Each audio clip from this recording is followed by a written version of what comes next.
¿Qué tal? ¿Cómo están? Bienvenidos a nuestro canal del ABC de Tu Dinero. Venimos de varios días con las cotizaciones de los dólares financieros y del dólar informal en suba, con también vamos a ver algunos datos vinculados a algo que es importante, quizá no en la visualización del inversor, sino desde una perspectiva más macro, que es la capacidad de acumulación de reservas del Banco Central, que venía a todo vapor y durante el mes de junio se frenó. Así que vamos a tratar de entender esa cuestión, cómo juega o qué la explica, si querés llamar así.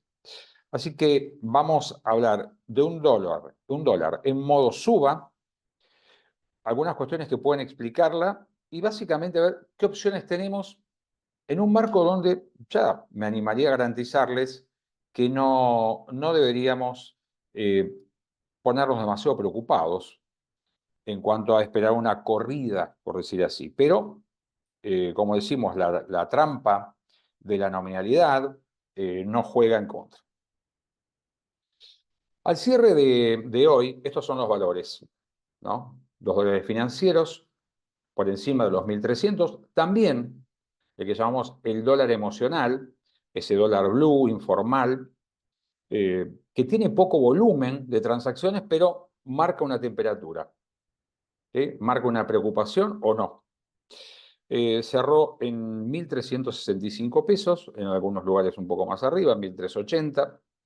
Y eso significa, como dato, y los invito si quieren ver un video que publicamos el 22 de mayo, un 7% más en un mes, 7%, ¿no? Pero claro, si yo digo, el dólar subió 150 pesos, bueno, parece una enormidad, significa esto, ¿no? Cuanto más alto sea el valor nominal, las variaciones, por pequeñas que sean en términos porcentuales, suenan muy altas en términos nominales. Este dato sí me parece que es interesante, porque es el que explica quizás estas tensiones cambiarias que se están dando, ¿no? La brecha, en este caso nosotros calculamos la brecha entre lo que llamamos el dólar MEP y el oficial, ¿no? Este dato, lo calculamos, lo decimos, el dato, está hoy en el 44%.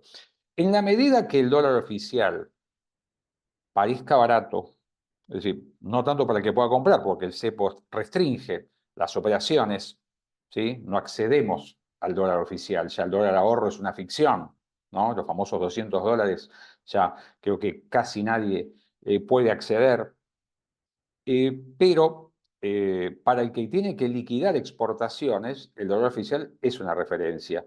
Y los movimientos y las diferencias, pensando que existe un cepo y en algún momento se puede pensar en una unificación cambiaria, la diferencia entre los financieros y el oficial es un dato.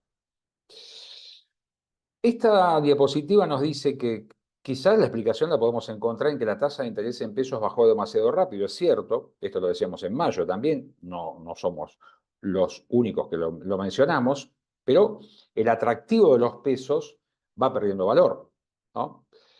Eh, la devaluación se sigue manteniendo del dólar oficial en torno al 2%. Entonces se genera este combo y las distintas interpretaciones respecto de la evolución del tipo de cambio oficial respecto de la inflación.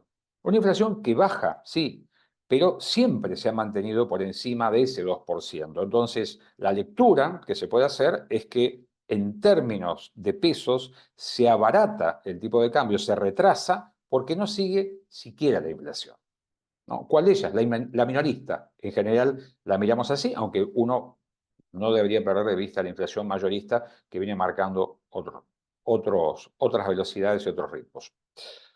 Eh, Así como decíamos, entonces, los exportadores, más allá de que puedan tener, por ejemplo, el agro pueda tener un tipo de cambio blend que se llama un combinado, te dice, te dejo liquidar el 80% del dólar oficial y el 20% te lo dejo liquidar al contado con liquidación. Es decir, como que vos podés manejarlo por otro carril y sacar una combinación que eleva el valor final que recibís, ¿sí? Pero todo en un esquema muy dependiente de lo que es el tema del cepo, del cual hablamos, podemos hablar y seguiremos hablando seguramente en los próximos meses. ¿no? Cómo se desarma esta cuestión del cepo.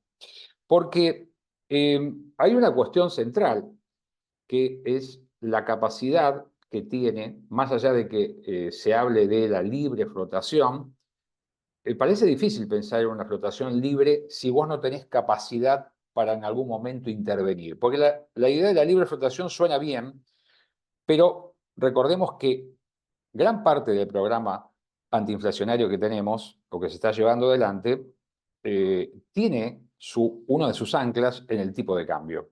Entonces tampoco es cuestión de liberar y que el tipo de cambio suba y suba y suba y genere expectativas, y eso distorsione y eche por la borda los esfuerzos que se han hecho en materia de inflación. Entonces, uno va viendo cómo gradualmente desde diciembre, no, perdón, bruscamente desde diciembre y en junio, la capacidad de acumulación de reservas es esta, ¿no? Junio, casi nada, apenas 39 millones. Entonces, este dato también explica, por ejemplo, por qué tanto interés en acuerdos con el fondo, pedido de préstamos como para reforzar reservas y el temor de que esas reservas terminen finalmente jugando en el mercado y después generen problemas, no ya financieros también, sino también políticos. Ahora bien, estas preocupaciones vinculadas a la evolución del tipo de cambio, que siempre está en un país bimonetario como es la Argentina, más allá de las formas, nosotros vamos a publicar más placas de este tipo para entender siempre desde dónde miramos y desde cuándo nos estamos posicionando para saber si estamos mejor o peor y en términos de qué. Porque vos te movés en una economía en pesos, pensás paralelamente en ahorros en pesos, pero también en dólares. Y si uno mirara, por ejemplo, yo estoy mostrando quizá uno de los periodos donde la apreciación del peso fue muy notoria y quedarse en peso fue un excelente negocio. Plazo fijo suba del 1 de enero al 25 de junio. Esta es la variación, 123%. El Merval, renta variable, casi un 74%. Está bien que este todavía depende de la fecha en que tengas colocados tus plazos fijos, el nivel de liquidez puede ser muy bajo, ¿no? Porque tenés que esperar hasta 180 días. Acá podés salir más rápidamente. La evolución del tipo de cambio informal, muy cercano a los financieros, 36%, 36% en hablando casi 6 meses, ¿sí? Y un título, el AR30, que subió un 48%. Acá seguramente en estos 6 meses, especialmente en lo que es los títulos en dólares, hubo fluctuaciones y ahora estamos viendo un periodo donde no está tan alta la paridad. Entonces, puede ser aquellos que han invertido al principio, salieron antes, tuvieron un mejor rendimiento en dólares. Digo esto para calmar la idea de quizás los tenedores de pesos, ¿sí? Los tenedores de pesos, es decir, bueno, perdimos. Quizás si entraste en mayo, sí, el número es distinto. Por eso vamos a ir publicando otras placas para analizar distintas situaciones. Pero este es un dato que podemos pensar en un inversor de 6 meses, ¿sí? En un plazo de 6 meses, no de 6 años, ¿no? Un periodo corto. Entonces, para aquellos que están pensando en dolarizarse o ya lo están haciendo, bueno, recordamos algunas opciones y algunos datos. Se vuelve a hablar de los plazos fijos en dólares, pero realmente la tasa que ofrecen es una tasa realmente ridícula, ¿no? No tiene ninguna relación con las tasas que se pueden conseguir en otros lugares del mundo por el dólar. Y pensemos que el dólar tiene una inflación del 3,1, 3,2% anual y los plazos fijos pueden estar pagándote 0,10, 0,25% anual, o sea, nada mismo, ¿no? Es simplemente para no tenerlo en otro lugar que no sea en el banco. Hay fondos comunes de inversión de alta liquidez, money markets, ¿sí?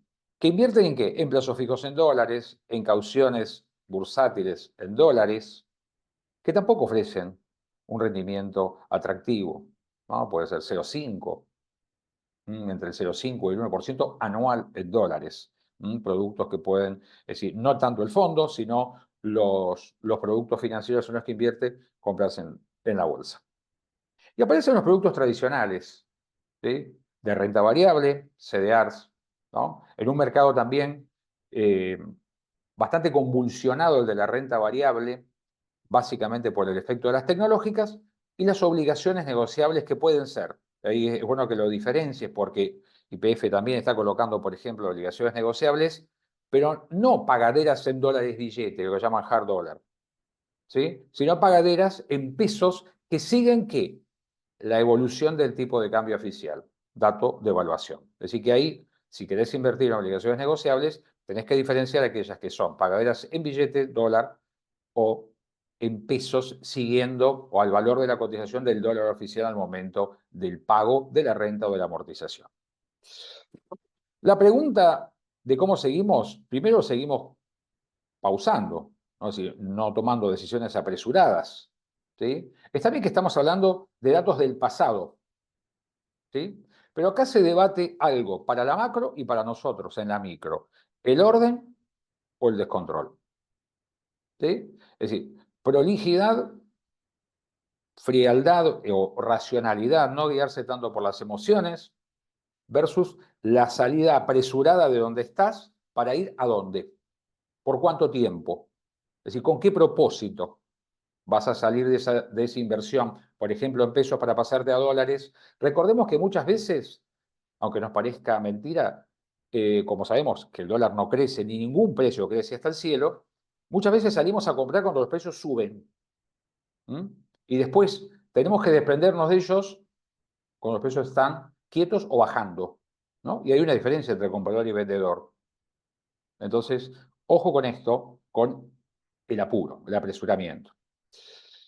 Sabemos que los argentinos, como dijimos, nosotros somos verdópatas, no tenemos una especie de tentación o una búsqueda, a veces, ya digo, poco racional de nuestras colocaciones en dólares, ¿no? Entonces, o atesoramos versus la inflación en dólares, ¿sí? Uno dirá, bueno, pero versus la inflación argentina, yo estoy acá, ¿sí? Eso no quiere decir que no pierda valor en términos reales. Entonces, atesoramiento no, pero vemos que las opciones de inversión, el menú es bastante reducido también por efecto del cepo. También por efecto del cepo. Por lo tanto, es un tema, como siempre decimos, para no jugar plenos, ¿sí? No posicionarse exclusivamente en una moneda, sino buscar carteras balanceadas en función del horizonte de inversión de cada uno de nosotros. Y si queremos tener cotizaciones que nos cubran del riesgo cambiario, bueno, ver qué productos elegimos y ver qué proporción ocupan en nuestra cartera, según nuestra preferencia de riesgo, según nuestro horizonte de inversión y lo que conocemos de cada producto. Dimos el ejemplo recién. Obligaciones negociables se habla mucho, pero hay obligaciones negociables que se pagan en dólares de billete y hay obligaciones negociables que dicen dólar, pero es dólar linked, te dan pesos según la evolución del tipo de cambio oficial. Escapemos a la trampa de la nominalidad. La idea es analizar esto en variaciones porcentuales, en rendimientos, ¿sí? Entonces, te invito a que mires eso, que sigas nuestro canal, le des me gusta, nos hagas llegar tus comentarios y como te digo, vamos a seguir publicando más placas para analizar distintos tramos de lo que pasó, de lo que puede venir también, ¿por qué no? Y ver qué pasa en esos periodos. ¿Sí? Los precios no suben hasta el cielo. Me parece que ahí la educación financiera tiene mucho para hacer. ¿Sí? Análisis, más racionalidad, menos emocionalidad a la hora de la toma de decisiones. Muchas gracias.